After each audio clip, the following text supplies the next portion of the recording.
inicio para que... Estamos esperando, ¿verdad? Ya digo tu hermano. Ahorita es una nariz tu hermano, ¿eh? Sí, me ven las otras. Ya te digo, ay, también eres tu mamá. Sí. Ah, qué barbaridad. No, nervioso. Se van a poner nerviosos. A ver, bueno. Ya, ¿qué me dices? Me va a poner nervioso. Muy buenas tardes. Queremos dar puntualidad académica al evento para poder llevar a cabo en orden las mesas que tenemos previstas en la tarde de hoy. En nombre del director de este instituto, el doctor Héctor Pixamudio, y también del secretario académico, el doctor Juan Vega, damos la bienvenida a todos ustedes y iniciamos los trabajos de esta tarde respecto al Seminario de Actualización Fiscal 2007. Es así que les pedimos, por favor, que para que ustedes puedan cubrir la asistencia del 80% y obtengan su constancia que acredite su estancia aquí, requieren pasar la lista antes de media hora antes que de inicio y al final de las mesas en la noche. Y también le pedimos que hagan su registro mañana por la tarde y al finalizar el evento.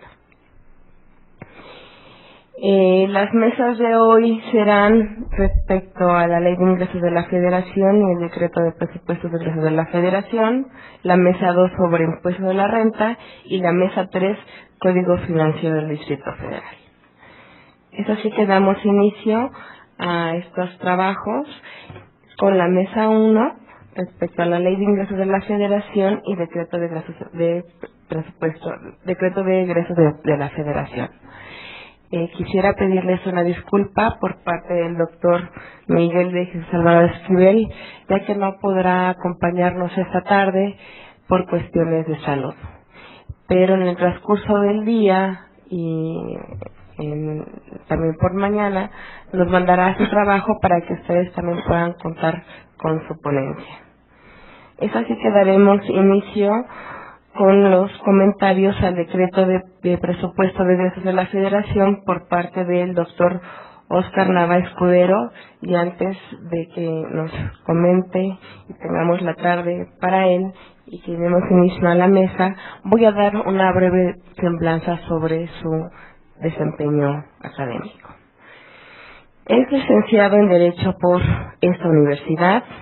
Obtuvo el diploma de estudios avanzados por la Universidad Complutense de Madrid en España, doctor en Derecho por la misma universidad, condecorado con la medalla cum laude por el examen de su tesis doctoral en Madrid. Ha dictado diversas conferencias en España y en México en materia presupuestaria. Es autor de diversos artículos publicados en España y en México, entre los que destacan Límites al Poder Constitucional Presupuestario de la Cámara de Diputados y Reflexiones Jurídicas sobre el Veto de Presupuesto de Egresos de la Federación. Es autor del libro Estado Deudor frente a sus acreedores, editado por el Instituto de Estudios Fiscales de Madrid, en España. Coordinador del libro Derecho Presupuestario Temas Selectos, editado por Porrúa, creo que es de reciente publicación, 2007. 2006, pero... 2006-2007. Trabajó varios años en la Dirección General Jurídica de Egresos de la Secretaría de Hacienda y Crédito Público.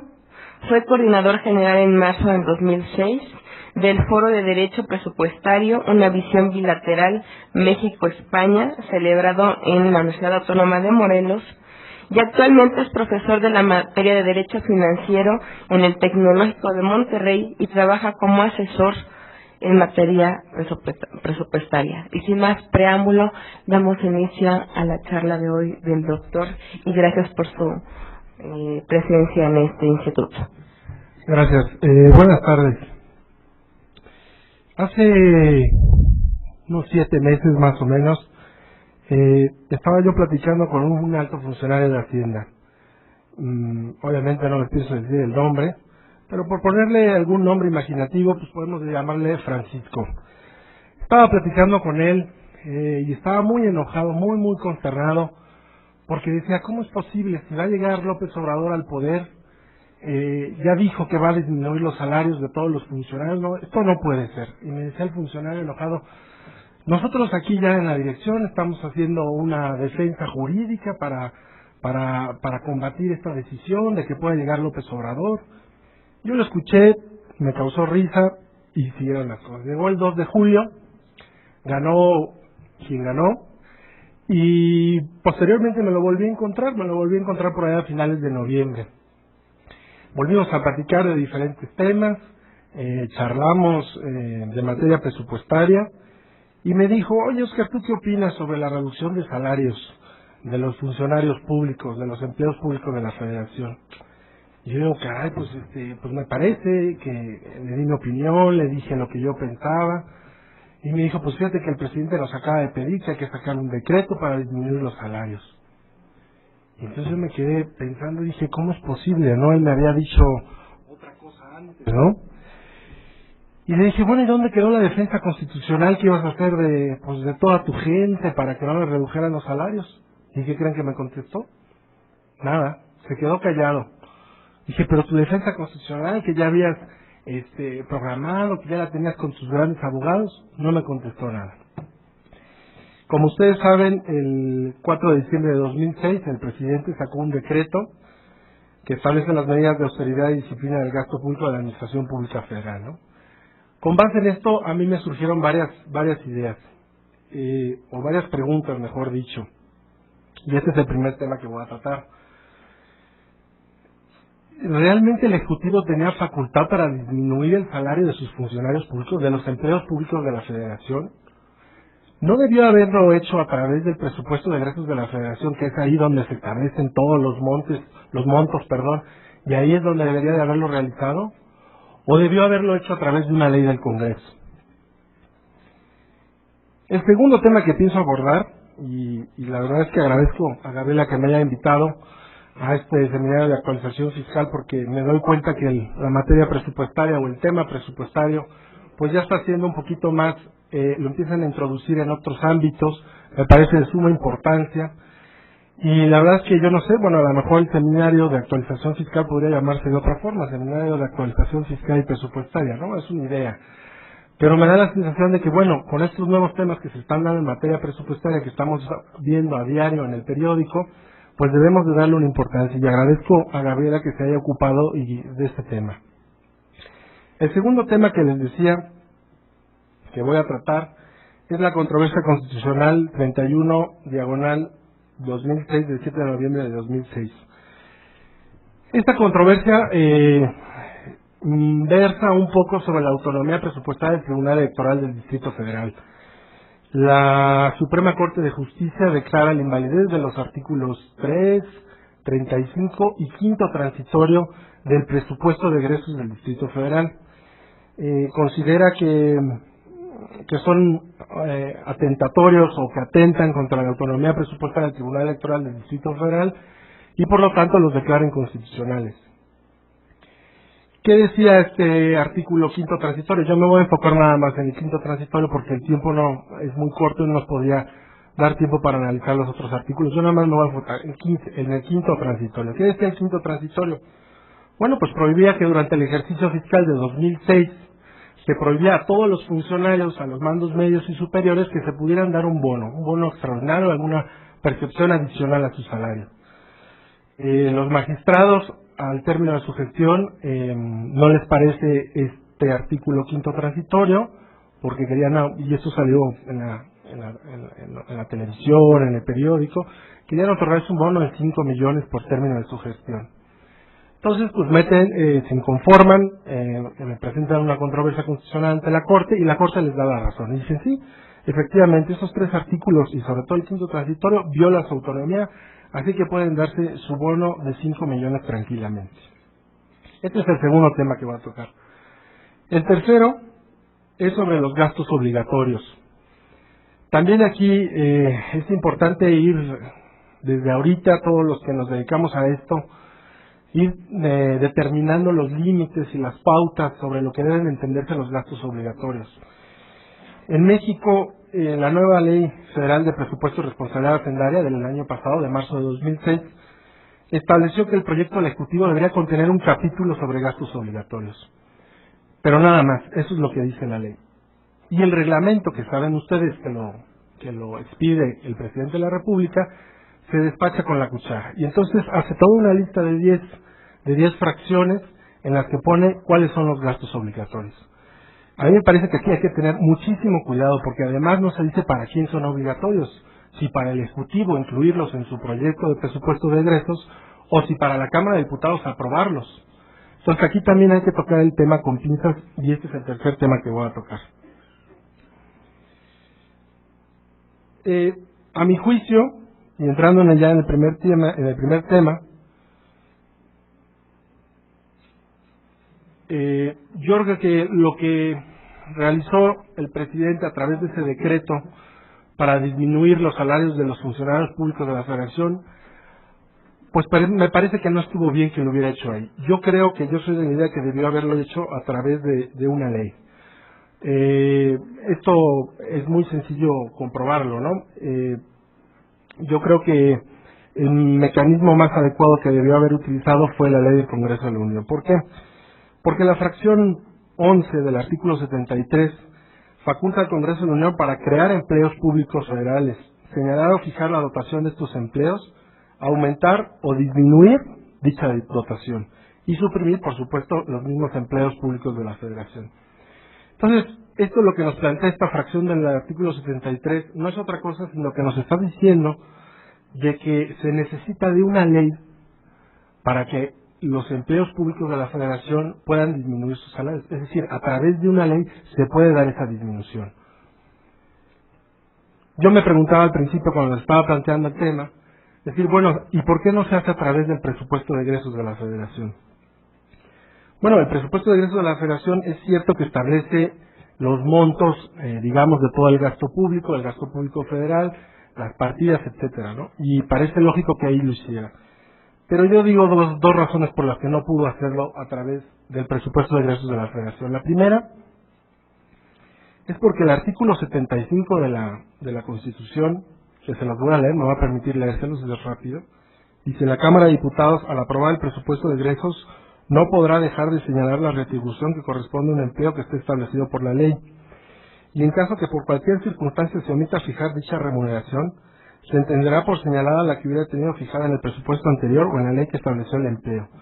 Bueno, pues a mí me parece que esto es un impedimento expreso para que la Cámara no deje de señalar ese empleo público establecido por ley. Y esto significa también que no lo disminuya, o sea, la interpretación debe ser extensa en este sentido. Es decir, si hubo una ley que estableció un empleo, pongamos la Ley Orgánica de la Administración Pública Federal o cualquier otra ley que haya establecido un empleo, bueno, pues su retribución debe hacerse a través de una ley, la disminución, el aumento. Eso es lo que dice la fracción 11 del artículo 73 de la Constitución. Yo creo que lo debió haber hecho ahí y no a través del presupuesto de egresos. La otra razón por la que les digo, bueno, y esto es un poco, reincidir un poco en lo que les estoy diciendo, es de que es una materia reservada al Congreso Nacional. Es decir, hay una reserva formal de la ley para el Congreso de la Unión. El Congreso de la Unión sería el único que podría haber disminuido los empleos públicos de la Federación. El decreto del Ejecutivo, bueno, al final fue el que se hizo, pero me parece la vía menos afortunada, ¿no?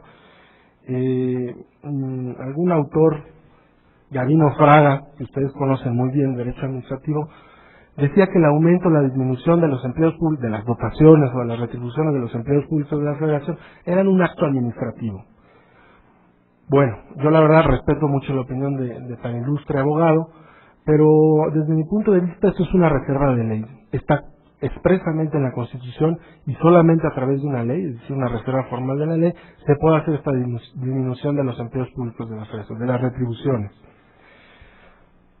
¿Cuáles son las consecuencias de esto? Bueno, pues las consecuencias, digamos, y aventurándonos un poco, yo podría pensar que es una intromisión de las facultades del Ejecutivo en las del Legislativo, O sea, lo cual podría generar fácilmente una controversia constitucional.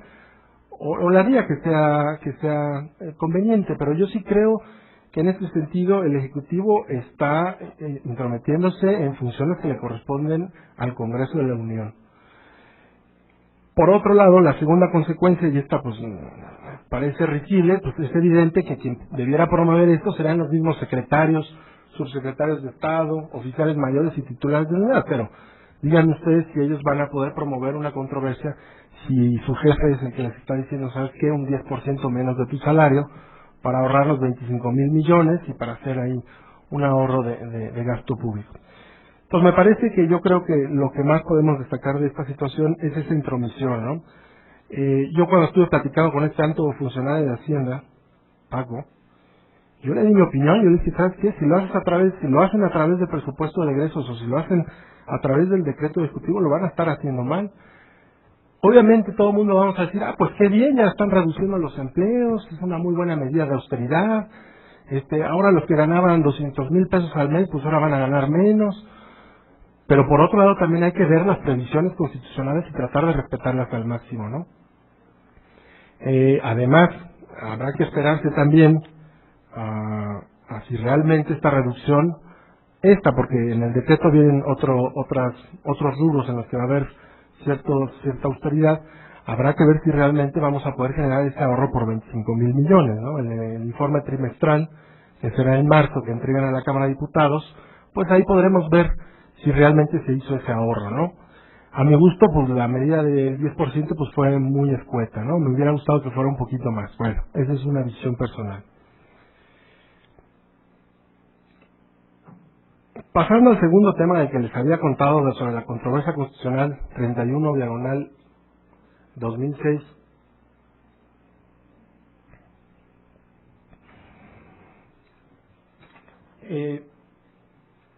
¿qué es lo que entra a ver aquí en la Suprema Corte de Justicia? Bueno, lo que empieza a delimitar la Suprema Corte de Justicia es la autonomía presupuestaria del Tribunal Electoral del Distrito Federal. Ustedes saben que en la Constitución hay entes autónomos, que la Constitución los declara con cierta autonomía presupuestaria y que tienen su presupuesto propio, lo elaboran ellos mismos, lo envían al proyecto del Ejecutivo y luego se examina, se discute a nivel federal, pues en la Cámara de Diputados y a nivel local en la Asamblea Legislativa. Entonces, lo que hizo la Suprema Corte fue entrar a ver y a revisar esta autonomía presupuestaria. Como les había comentado, la Corte declara inconstitucional el artículo 3º, 35 y 5º transitorio, porque dice que esa disposición 5ª transitoria está violando la autonomía presupuestaria del Tribunal Electoral del Distrito Federal. ¿Y qué es lo que dice el 5º transitorio? Bueno, ya se los leo también rápido. Dice, durante el ejercicio fiscal 2006 no se autorizará para ningún servidor público de mandos medios y superiores de los órganos a que se refiere el artículo 448 del Código Financiero bonos o percepciones extraordinarias a su salario. Es decir, ¿qué es lo que prohíbe el presupuesto de egresos del Distrito Federal? Pues ninguno de los organismos que se encuentran en el 448 del Código Financiero, que precisamente ahí está el Tribunal Electoral del Distrito Federal, puedan otorgarse bonos durante el ejercicio del 2006. Bueno, ¿qué fue lo que sucedió? Que los magistrados, pues al final de su gestión querían darse este bono de 5 millones, 4 millones, ya no sé en cuánto quedó, y se conformaron con este artículo 5º transitorio. Entonces, ¿qué fue lo que fueron a la Suprema Corte de Justicia, y la Suprema Corte de Justicia les dio la razón. Dijeron que estos artículos violentaban la autonomía presupuestaria y que adelante, que se los podían otorgar. Ahora, ¿cuál fue el razonamiento de la Suprema Corte? Obviamente las sentencias, ya está de moda hacer sentencias de 100, 200, 300 páginas, ilegibles, digo, no porque no sean ilegibles, sino porque son muy largas, muy extensas y no son de fácil acceso. Yo saqué algunos puntos que me parecen importantes razonar ahorita con ustedes y que son los que me llaman mi atención sobre esta decisión de la sentencia de la Suprema Corte. El primero dice, el Tribunal Electoral del Distrito Federal es un órgano autónomo. Muy bien, todos estamos de acuerdo que no está subordinado a ningún poder, que tiene autonomía, que no tiene injerencia de ningún órgano ni de ningún otro poder. Muy bien, la Corte razona en este sentido y da una serie de razonamientos y fundamentos para decir que el Tribunal Electoral del Distrito Federal es un órgano autónomo. Perfecto, muy bien, de acuerdo con ellos. Luego dice, la autonomía en la elaboración y ejecución de su presupuesto. También, de acuerdo. Ustedes saben que en el proceso presupuestario, tanto federal como local, los órganos autónomos o los organismos autónomos o entes autónomos, como lo llama la Ley Federal de Presupuesto, realizan su presupuesto de forma autónoma. Es decir, ellos deciden cuánto van a gastar y lo único que hacen es pasárselo al proyecto, ya sea del jefe de gobierno del Distrito Federal o ya sea al Ejecutivo Federal, y simplemente lo incorporan. Es decir, el Ejecutivo Federal nunca toca el presupuesto de un ente autónomo, solamente lo incorpora y así se lo presenta a la Asamblea Legislativa o a la Cámara de Diputados en su caso. O sea, no lo modifica, no le dice, mira, esto está bien, está mal. Por eso son órganos autónomos, tienen autonomía presupuestaria. Muy bien, hasta ahí vamos muy bien con la Corte. Dice, la Asamblea Legislativa es el único órgano que examina, discute, aprueba el proyecto del presupuesto del jefe de gobierno, incluido el Tribunal Electoral del Distrito Federal. También, completamente de acuerdo. Aquí el único órgano para aprobar el presupuesto es la Asamblea Legislativa. Ningún otro órgano puede aprobarlo.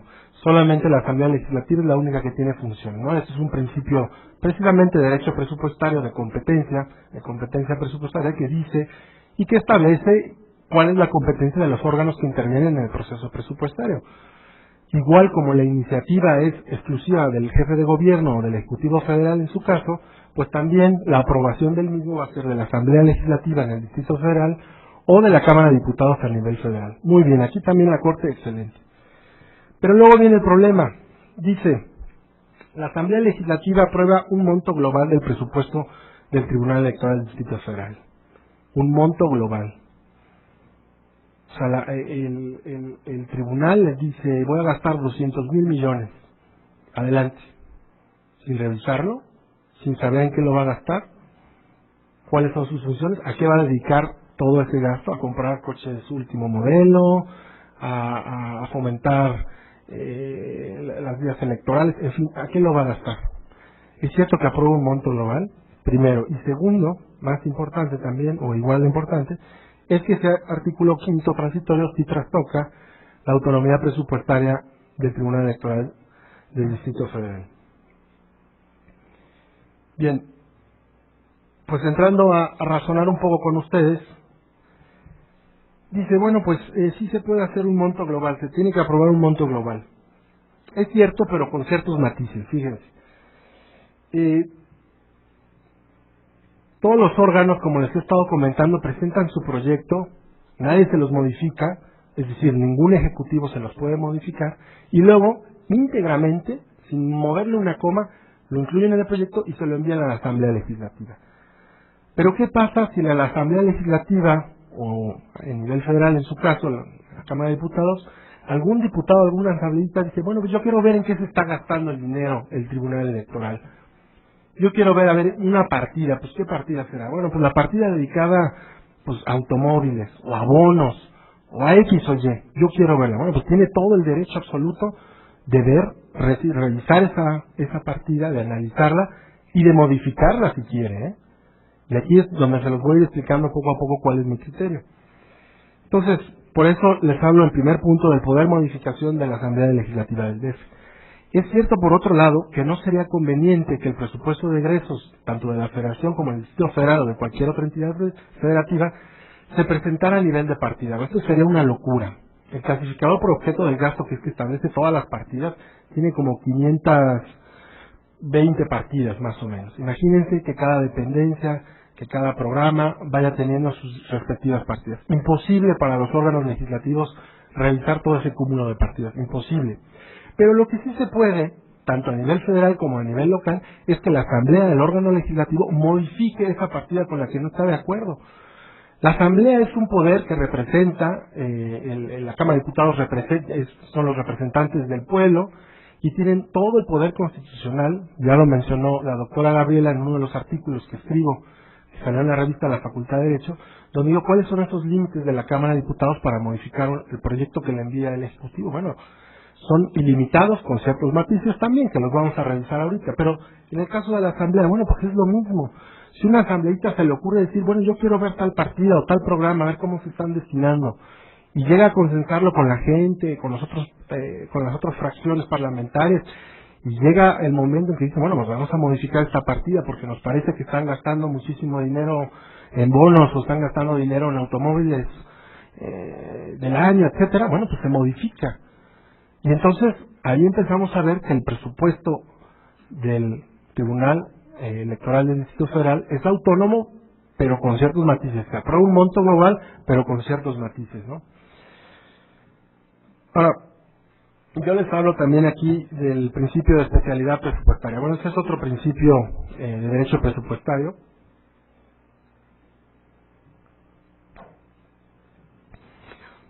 Y a mí me da la sensación que con esta decisión la Corte lo que está haciendo, de alguna forma está haciendo una excepción a este principio de especialidad presupuestaria. Ahora, ¿qué dice este principio de especialidad presupuestaria? Bueno, pues exige que los gastos deban estar cuantitativa, cualitativa y temporalmente fijados en el presupuesto. Y ahora, me pregunto, o nos preguntamos, ¿por qué el tribunal está rompiendo con este principio? Y un poco para que me puedan entender de lo que les estoy hablando sobre este principio de especialidad, que a lo mejor algunos de ustedes lo han escuchado, pues les doy un ejemplo muy sencillo, la corona española. El artículo 65 de la Constitución española dice, el rey recibe de los presupuestos del Estado una cantidad global para el sostenimiento de su familia y casa y distribuye libremente la misma. Bueno, pues aquí estamos viendo una excepción al principio de especialidad presupuestaria. ¿Por qué? Porque en España se le otorga un presupuesto a la corona y la corona hace y deshace lo que quiere con ese presupuesto. Es decir, si a la princesa Leticia se le ocurre comprar un vestido Chanel de 5,000 euros, nadie le puede decir nada. Y nadie le puede fiscalizar y nadie le puede fincar responsabilidad. ¿Por qué? Porque le están aprobando un monto global. Y ese monto global ellos lo distribuyen como ellos quieren. Para viajes, para fiestas, como sea. Pero esto estamos hablando de la corona española. A mí me da la sensación, bueno, aquí estamos frente a una excepción de principio de especialidad presupuestaria, y a mí me da la sensación que yo no creo que esto es lo que se quiera para la autonomía presupuestaria de los entes, de estos entes constitucionalmente autónomos. Imagínense ustedes que llegue cualquier ente autónomo y les diga, no, pues yo tengo mi presupuesto de 200,000 millones. Y nadie puede decir nada, ni siquiera la Cámara de Diputados, ni siquiera la Asamblea Legislativa. ¿Quién va a controlar? Dice la Corte en su sentencia. Ah, bueno, pero una vez que se ejerza todo ese presupuesto viene un control, una fiscalización. Pero yo me pongo a pensar, es una fiscalización ex post, es decir, después de que ya se ejerció todo. ¿Y saben lo que se tarda para fincar una responsabilidad? En el entendido que la fiscalización tarda de 1 año y medio o 2 años para realizarse. Entonces, yo digo, la fiscalización también se da ex ante. ¿Cómo? Pasando a través del órgano legislativo. El órgano legislativo es el que dice, bueno, estos gastos están bien realizados, estos están mal realizados, vamos a moverle aquí, vamos a moverle allá. Lo que sucedió con otra controversia constitucional, la 109 diagonal 2004, que fue muy discutida, ¿no? Sobre el presupuesto de egresos. Digo, sobre el veto al presupuesto de egresos, ¿no? Bueno, pues sucedió lo mismo, que la Cámara de Diputados empezó a modificar partidas, programas, y el Ejecutivo saltó y dijo, no, a mí no me puedes modificar esto. Mi presupuesto tiene que pasar íntegro, no. Entonces se dio la controversia constitucional y también, digo yo, bastante mal, la Suprema Corte le dio la razón al Ejecutivo Federal. Pero bueno, ese es otro tema, si quieren ya después lo platicaremos, pero yo lo que quiero que vean un poco es la excepción a este principio de especialidad. Claro, es un caso, digamos, extraordinario o radical en la corona española, pero con esto que está haciendo la Suprema Corte está abriendo una puerta ilimitada a que todos los entes autónomos empiezan a decir, no, a mí mi presupuesto no me lo tocas, me lo lleve para donde me lo lleve, me lo gaste en lo que me gaste, y esto no puede ser, ¿eh? Ningún órgano o poder del Estado puede estar fuera de control. Para mí eso me queda claro, y ahora les voy a decir por qué. Pasamos a la inconstitucionalidad del artículo 5º transitorio del presupuesto de egresos del Distrito Federal. Bueno, la Corte dice que sí, que trastoca la autonomía presupuestaria del Tribunal Electoral, que no debía de haberse redactado ese artículo 5º transitorio, lo declara inconstitucional.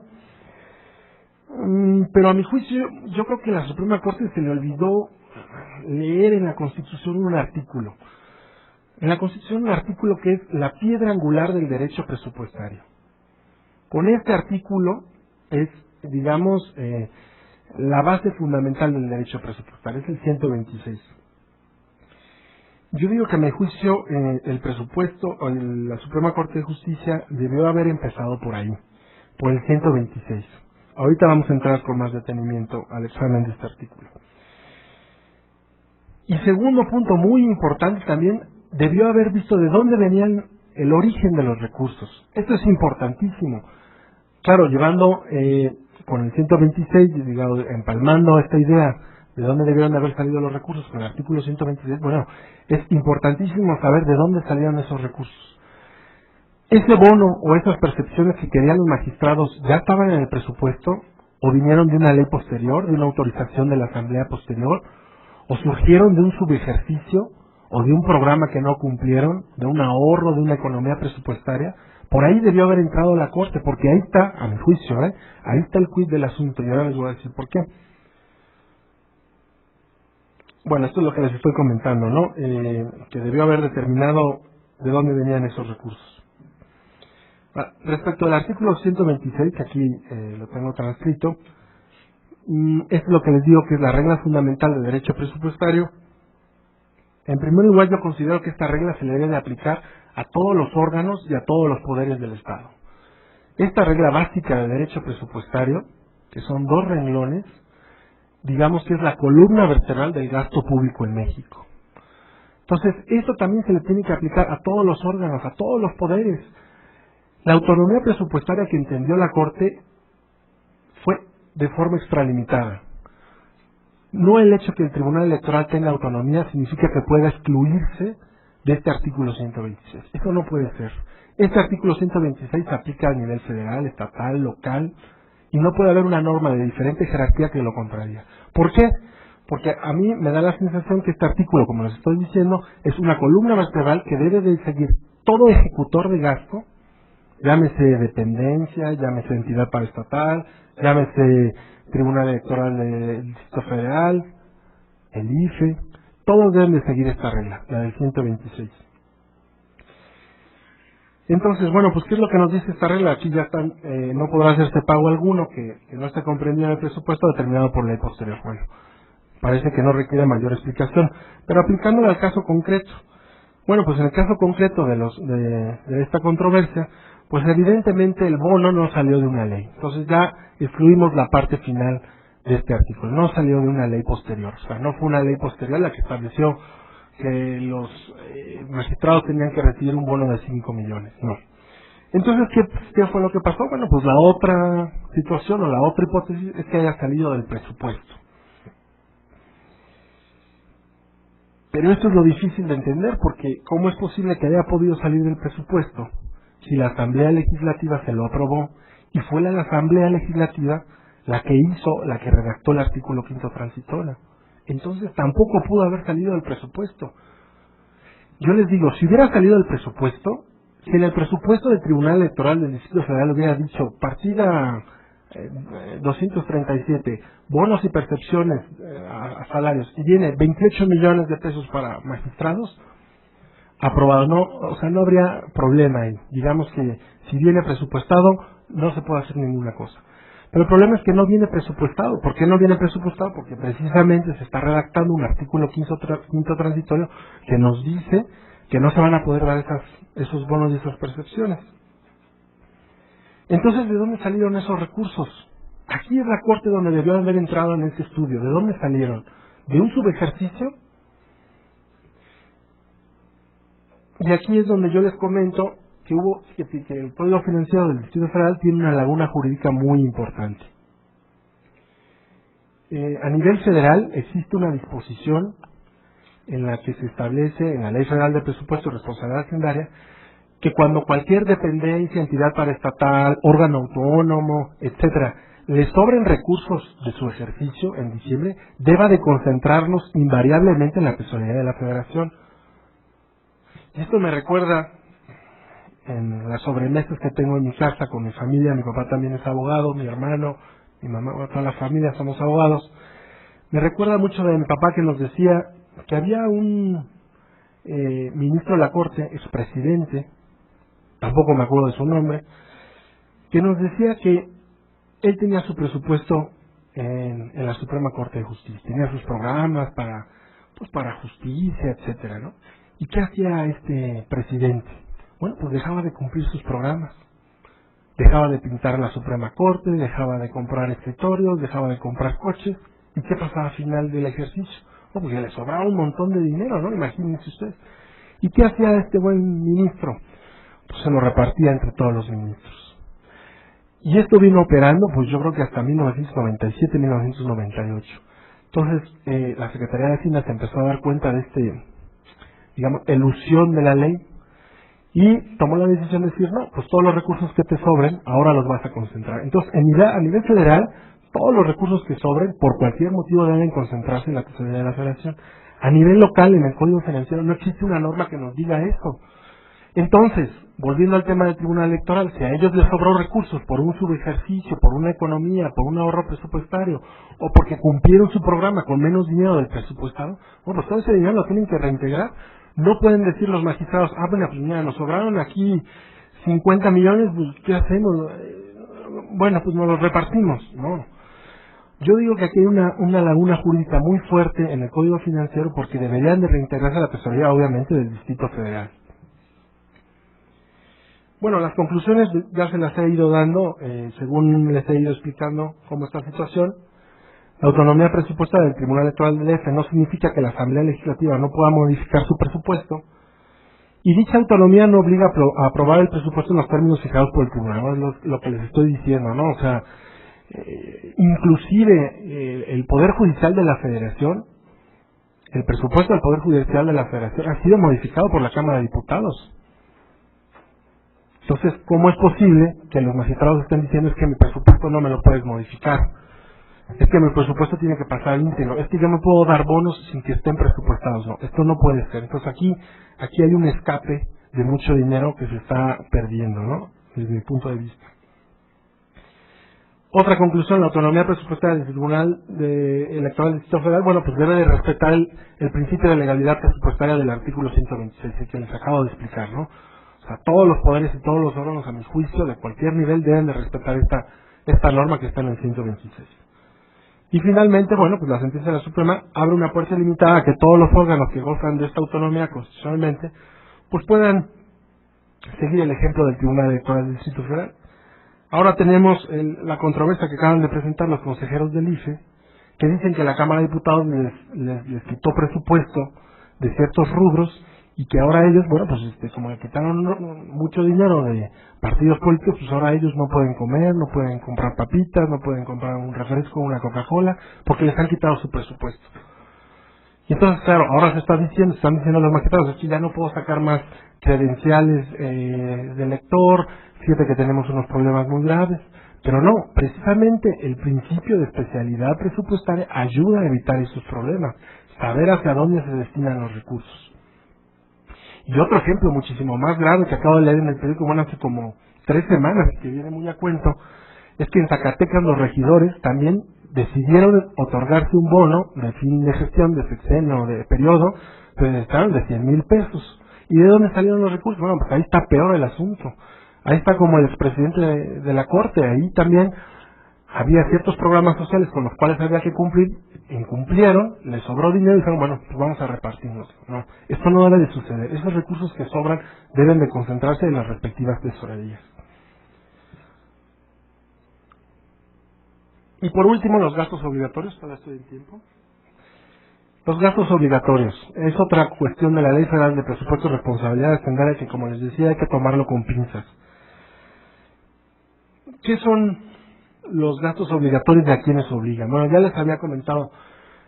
Los gastos obligatorios, pues así como su nombre suena, o sea, son obligatorios. Es un término que fue acuñado en Francia por la doctrina francesa, que después estuvo en el gobierno francés, la heredó España siguió el ejemplo, y ahora México está muy entusiasmado con esto, con los gastos obligatorios.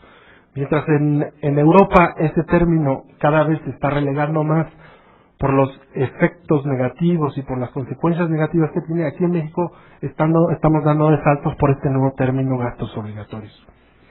¿A quiénes obligan? Bueno, pues la doctrina de esos países europeos dicen, esos gastos obligatorios obligan, primero, al Ejecutivo a incluir ciertos gastos. O sea, forzosamente en su proyecto de decreto de presupuesto debe de incluir ciertos gastos. Pero también obliga al órgano legislativo a aprobárselo. Es decir, hay ciertos gastos que se consideran que no solamente son obligatorios para el Ejecutivo, sino también para el órgano legislativo aprobarlos. ¿Qué sucede en México? Que la ley no dice para quién son obligatorios. Bueno, debemos de entender que es para el Ejecutivo, pero ¿lo será para la Cámara de Diputados? Es decir, la Cámara de Diputados deberá de aprobar lo que dice el Ejecutivo que son gastos obligatorios, porque como ya les decía, el fundamento de este, por si alguien quiere consultarlo, la verdad es que está bastante interesante, es el artículo 41, fracción segunda, inciso F, a ver, creo que aquí lo tengo. No lo tengo. Bueno, artículo 41, fracción segunda. Estos gastos, dice que el proyecto de presupuesto debe venir un capítulo integrado con estos gastos obligatorios. Y entonces, en el presupuesto de egresos de 2006 de la Federación, que acaba de ser aprobado, pues yo estuve buscando a ver dónde estaban los gastos obligatorios, y efectivamente, hay un rubro que se llama previsiones para gastos obligatorios, que es de 1.600.000 pesos. Pero no dicen qué rubro se va a destinar, no dice hacia dónde. Supongo que en los tomos y en los anexos que nunca salen publicados en el diario oficial debe de decir para qué se van a destinar. Pero lo importante de esto, de este tema que les estoy contando, es que el reglamento se despacha, pero tremendamente. El reglamento que lo saca obviamente el Ejecutivo, dice, pues yo considero que estos son gastos obligatorios. Pum, pum, pum, pum, pum. Y ya no hay poder humano que diga que no son obligatorios.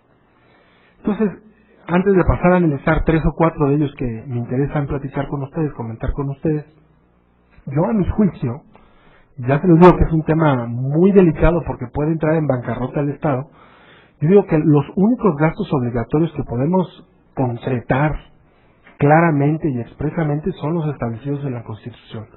Es decir, en la Constitución podemos ver verdaderos mandatos, tanto al Ejecutivo como a la Cámara de Diputados, de incluir ciertos gastos. ¿Cuáles son?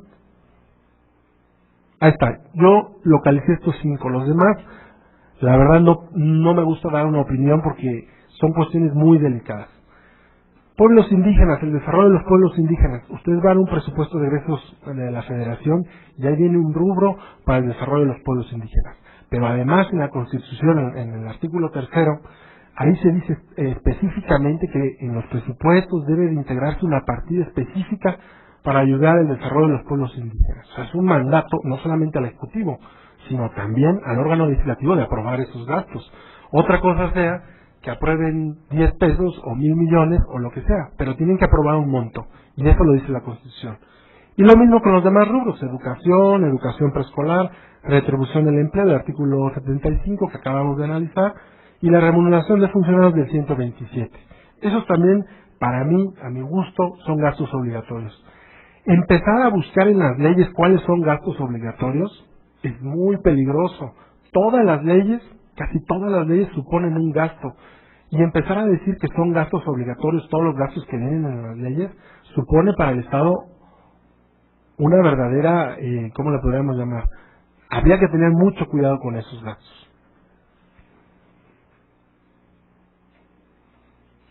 Es el artículo 57 del reglamento.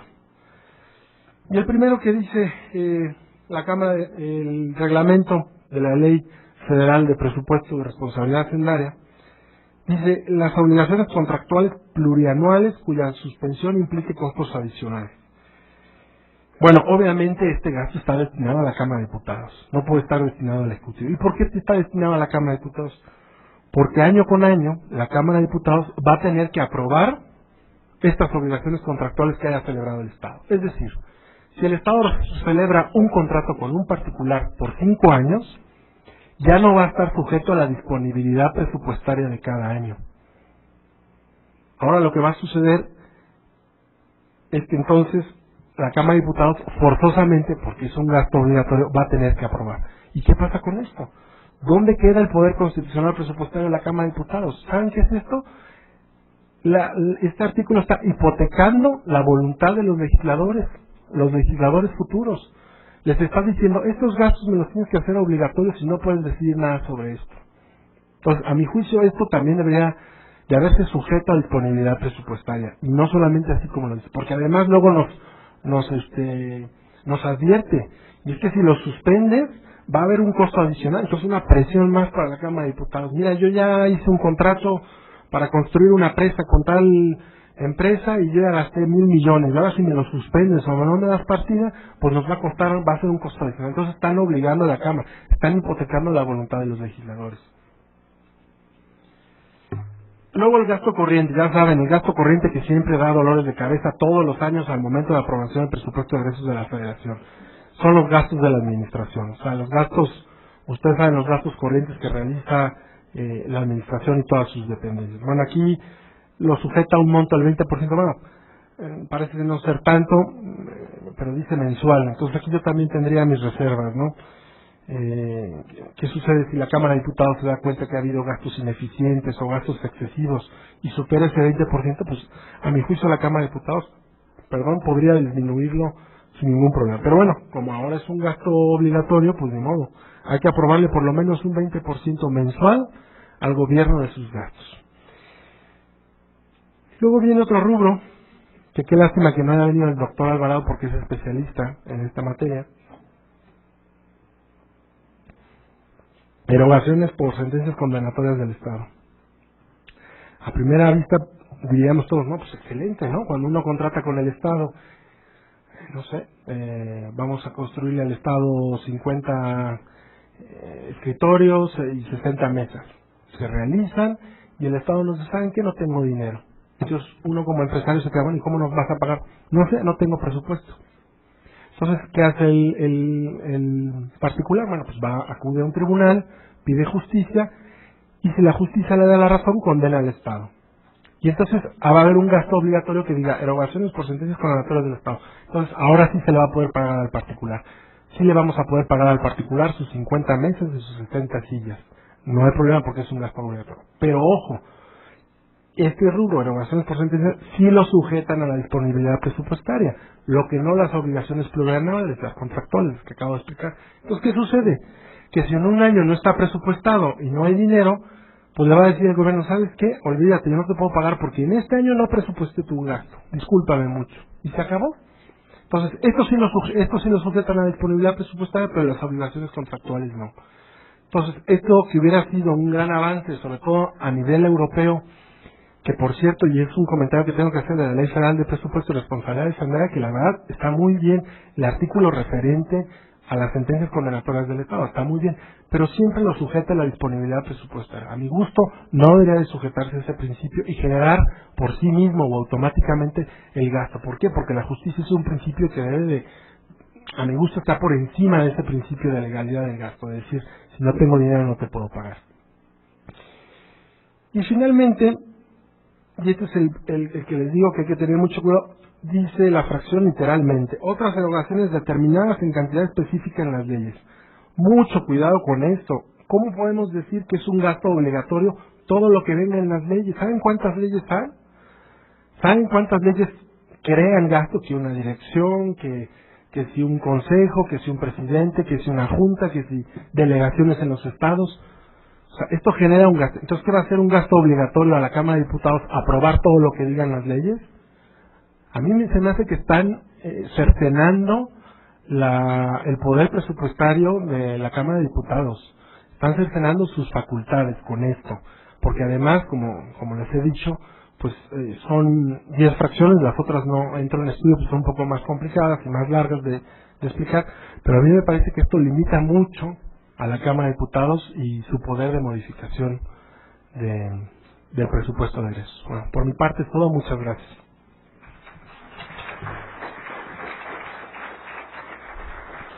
Muchas gracias, le queremos agradecer en nombre del director del instituto y el secretario su intervención al doctor Oscar Nava, que ha sido muy prudente y sobre todo muy agudo en sus comentarios respecto a las resoluciones de la Corte y respecto a los principios presupuestarios. No sé si alguno de las personas que se encuentran presentes quisiera formularle alguna pregunta al doctor, ya que estamos en el momento del coloquio. Y si es así, la pueden hacer por escrito y las personas que están encargadas para recogerlas me las hacen llegar, por favor.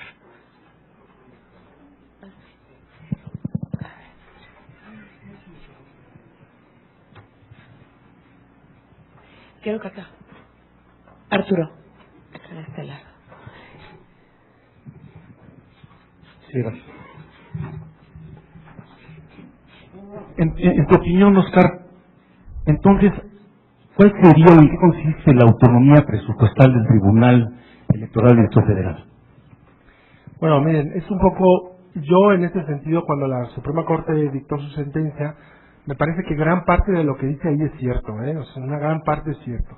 Pero cuando ya llega a los puntos que les acabo de explicar, ahí es donde yo creo que debe de matizarse más. ¿Cuáles son? Bueno, la elaboración de su presupuesto.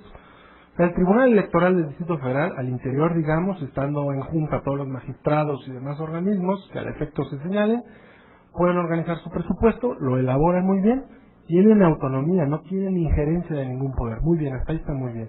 Lo elaboran, no tienen que rendirle cuentas en ese momento a nadie y lo elaboran. También la autonomía presupuestaria reside en que cuando se lo dan al Ejecutivo o al jefe de gobierno, el jefe de gobierno no puede modificarlo, lo acepta tal cual viene del Tribunal Electoral. En eso consiste también la autonomía presupuestaria, porque si recordamos a las dependencias, obviamente las dependencias del Ejecutivo, el Ejecutivo les puede decir, no, sabes qué, tu presupuesto está muy mal, ajústalo. Pero no, la autonomía presupuestaria protege, digamos, de alguna forma al Tribunal Electoral en ese sentido. También, una vez que está integrado sin modificación alguna al proyecto del jefe de gobierno, ya cuando pasa a la Cámara, a la Asamblea Legislativa, ahí es donde yo creo que la autonomía presupuestaria no es que desaparezca, pero yo sí creo que, por decirlo de alguna forma, por encima, o digamos con una prioridad, no sé cómo decirlo, la Asamblea Legislativa sí tendría el derecho o tendría la facultad suficiente para modificar ese presupuesto. Es decir, si los asambleístas no revisan el presupuesto y como les viene el monto global, dicen, sí, votamos, pum, pum, bien, bien, bien, no pasa nada. Pero si algún asambleísta dice, a ver, déjame revisar tal partida, gasto corriente, gasto de tal, lo puede revisar, lo puede examinar, quedar con otros asambleístas y votar en contra de esa partida. A mi gusto, la autonomía presupuestaria hasta ahí llega. Obviamente, después, una vez aprobado su presupuesto, el Tribunal Electoral lo puede ejercer como sea, pero siempre cuando esté presupuestado. No que de repente saque dinero de otro lado, de un subejercicio, por ejemplo, de un ahorro, de una economía, de un programa mal cumplido, saque dinero y luego se lo otorgue para bonos o percepciones extraordinarias. En todo caso, y lo estaba platicando antes aquí con una persona, bueno, pues más bien debería de, como sucede en la federación, ese dinero que sobra debería de destinarse a gasto social, a prioridades de gasto social, ¿no? Esa sería la prioridad. Entonces yo digo que en ese sentido es la autonomía presupuestaria del Tribunal Electoral. Sí, gracias. Sí.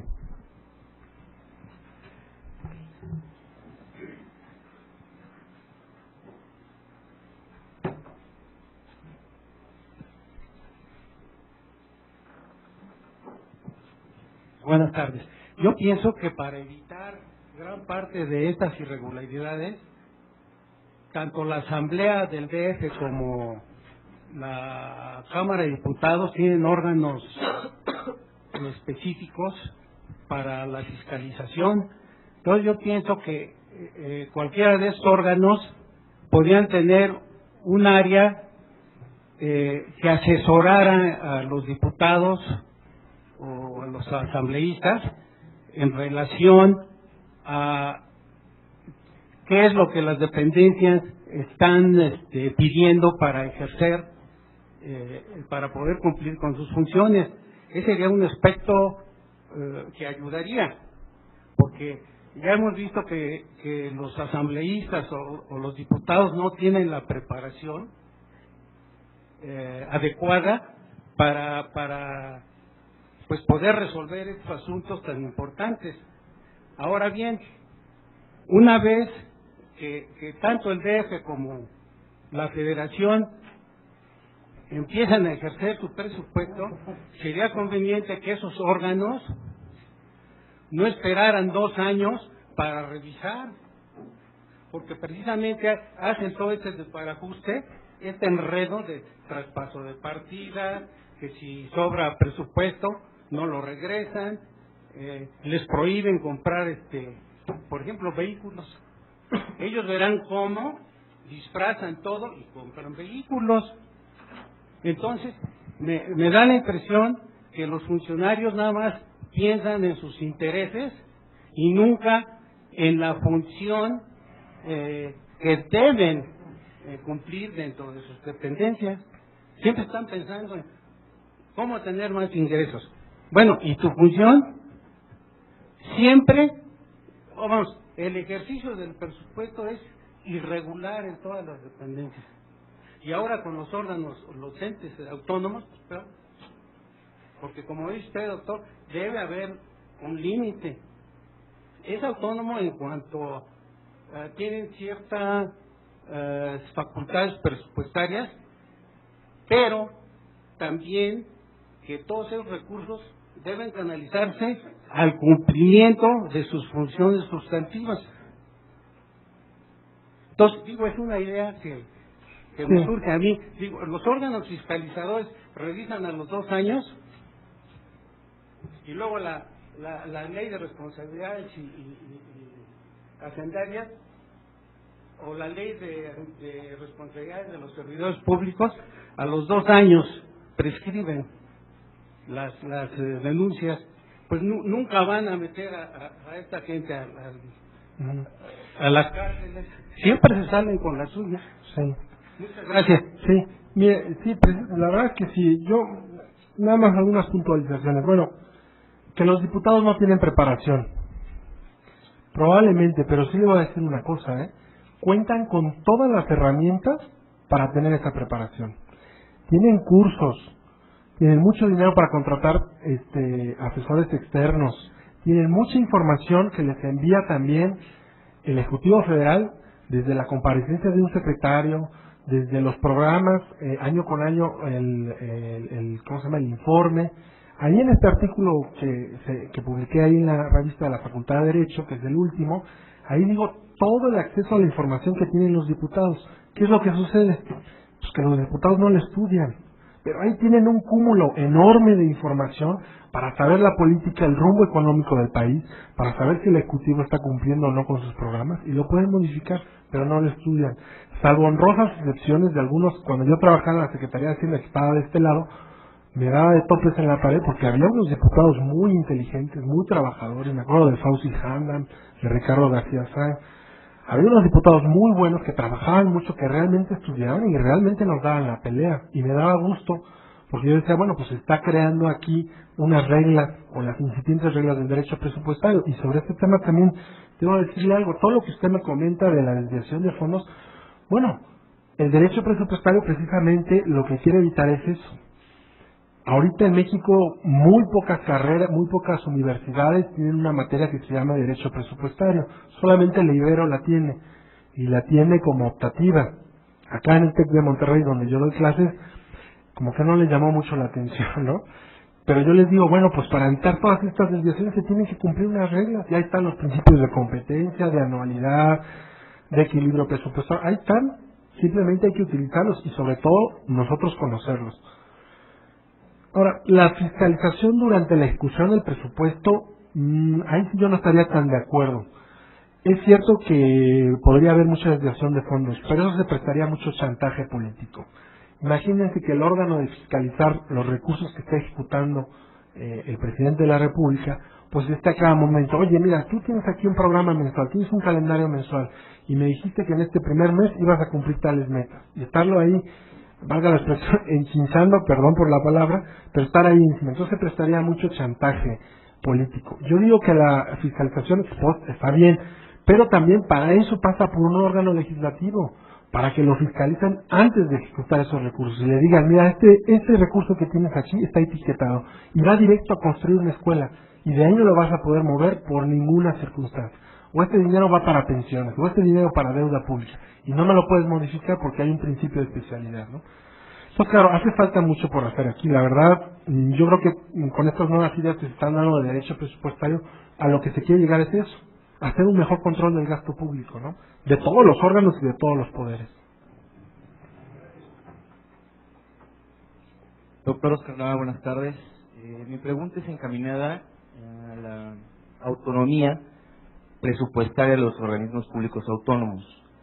Dentro del artículo 41, segundo párrafo, base tercera, al Instituto Federal Electoral se le obliga al instituto precisamente a ejercer una partida para las prerrogativas de los partidos políticos. Entonces, si la Cámara de Diputados, al emitir su decreto de presupuesto, restringe esa facultad de disminuir o no disminuir esas prerrogativas, ¿se estaría vulnerando la autonomía presupuestaria? Ajá. ¿Concepto? Sí, bueno, es un tema muy delicado también ahí. Realmente hay que ponderar los principios que prevalecen de un lado y de otro lado, ¿no? Yo empecé a estudiar precisamente este tema porque me llama la atención pues lo que ha salido en el periódico. Todavía no he llegado a una conclusión en este estudio, pero me da la impresión de que la Cámara de Diputados sí podría modificarlo, inclusive, bueno, las prerrogativas de los partidos políticos, bueno, podría pensarse que sería un gasto obligatorio, ¿no? Porque hay un mandato, pero no es un mandato expreso. Yo no sé si esa autonomía presupuestaria del IFE, de estos órganos, deba ser tal que esté por encima del principio de legalidad del gasto público, ¿no? Ahí es donde yo no estoy tan seguro. Habría que estudiarlo más a fondo. Mi primera impresión es que no. Sin embargo, yo sé que mucha gente se me va a echar encima y digo, ¿cómo crees, no? Lo electoral, lo que está de moda, ahorita, ¿no? Lo número uno. Pero yo tendría mucho cuidado en analizarlo. Yo, en principio, no en este artículo 41, sino en algún artículo también en la Constitución, no recuerdo ahorita qué artículo es, dice, de acuerdo a las disponibilidades presupuestarias se otorgarán el financiamiento de recursos públicos para partidos políticos. Bueno, de acuerdo a las disponibilidades presupuestarias, creo que a nivel estatal o no sé, no estoy muy seguro, ¿no? Ahí yo diría que debería también estar con pinzas, porque ahora, claro, ¿qué está sucediendo con el IFE? Que está diciendo, es que como tú me recortaste recursos de aquí, entonces yo ya no tengo recursos para acá, ya no tengo recursos para mis credenciales de elector. ¿Cómo se soluciona eso? Con el principio de especialidad presupuestaria. ¿Cómo se soluciona esto? Entrando a un verdadero estudio del presupuesto del IFE. Ellos tienen autonomía de poner lo que ellos quieran, de gastárselo bien. Y si la Cámara de Diputados se lo aprueba, perfecto. Pero mientras la Cámara de Diputados no se lo apruebe, bueno, pues estamos ahí. Sobre todo porque yo creo que debemos de empezar a pensar que la Cámara de Diputados tiene un verdadero poder de control. Y a ese nivel, al principio, en el examen, en la discusión, en la modificación. Por eso la reforma de 2004 a la Constitución, para meter esta palabrita, modificar el presupuesto en el artículo 74, fracción cuarta, ¿no? No estoy tan seguro, pero yo siento que también debería de sujetarse a la legalidad presupuestaria. De todas formas, bueno, es un tema de discusión, está abierto completamente. Si alguien tiene otra opinión, pues aquí lo importante es enriquecer la opinión de todos y tratar de llegar a una conclusión. Pero digamos, prima facie es lo que yo pienso, ¿no? Es la primera idea que surge.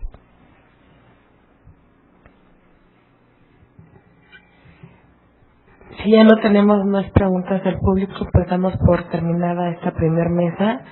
Agradeciendo al doctor sus ideas.